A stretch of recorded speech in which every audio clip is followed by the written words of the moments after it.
si Binibining Maharlika, si Sas Rogando Sasot, si Joey Daviv, si Crisette Loretta Chu, si MJ Kiambao, si Doc Lauren Baduy, no? Pila ni sila, 7, 8 ka mga babae, nga mga isog kayo nga babae, nga ini-kritis, unya, kani siya, biktima sa ni siya, waylain, the one and only, ang modern day Gabriela, silang Miss Kathy Binag. Number 10, sa Manota. Number 10, sa Manota. Pondo, Senado, Pero, Jerry Pondo, sa Senado, Iboto, hindi naman. Sa Senado, Jerry Pondo, hindi naman. Iboto, sa Senado, hindi naman. Sa Senado, Magandang gabi sa inyo lahat. Kamusta kayo?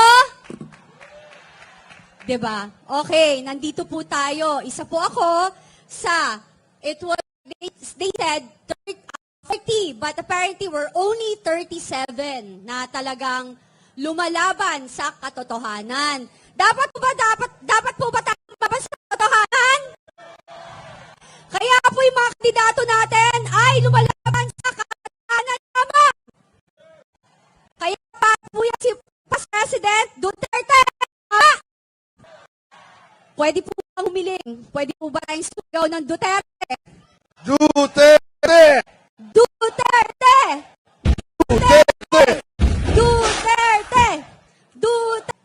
Alam niyo, ang mga Cebuano, bilib po ako sa inyo. Kasi may prinsipyo po kayo.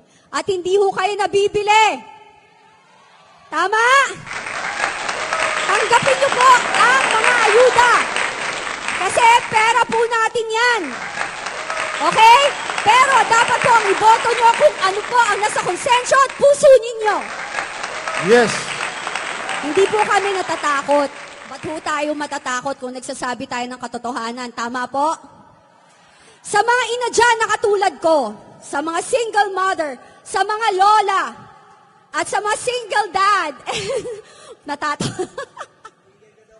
Oh, single forever. May mag-a-apply? Sino ho? Baka Ang daming sakali. aplikante, Miss Kathy, oh. Oh. Ako yung taga-screen. Meron po tayong Screening. manager, may manager. Maraming salamat po sa mga taga Cebu na totoong may paninindigan at talaga pong iba ang tapang ninyo. Nakikita po ninyo kung ano yung katotohanan at nangyayari sa ating bansa at kamalian na ginagawa ng ating gobyerno. Wala hong masama kung tayo po'y nagtatanong at kine-question natin ang mga maling nangyayari sa ating bansa. Ang pagbagsak ng ekonomiya, ang mahal na bilihin, ang patuloy na pagtaas ng ating mga gas, gasolina, kuryente, katulad po ni Kong Marcoleta na kanyang naglalaban isa na mapababa ang kuryente. Number 1 ko po yan, mahal na mahal ko senador yan. Gusto ko siyang manalo. Hindi ako bayad. Hindi ako nagpapabayad. Yes, to Congressman Marcoleta. At ang aking kaibigan, si Jimmy Bondo, isa hong abogado, naghanda bago po tumakbo at magdal na rin yung expose sa politika. Mabaitong tao yan. Alam mo, wala naman hong perfectong tao. Pero wag lang hungganid. Tama? Kayo, anong gusto nyo? Presidente or like mga, what do you call that? Politikang gumagamit ng droga or politikong may namin, naging lawyer kami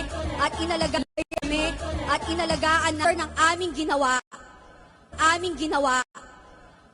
Ito po kami.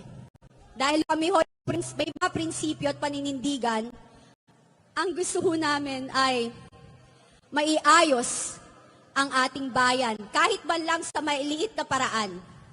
Ayan. Maraming salamat po and God bless you! Thank you so much, Miss Kathy. number 10, sa Manota. Number 10, sa Manota.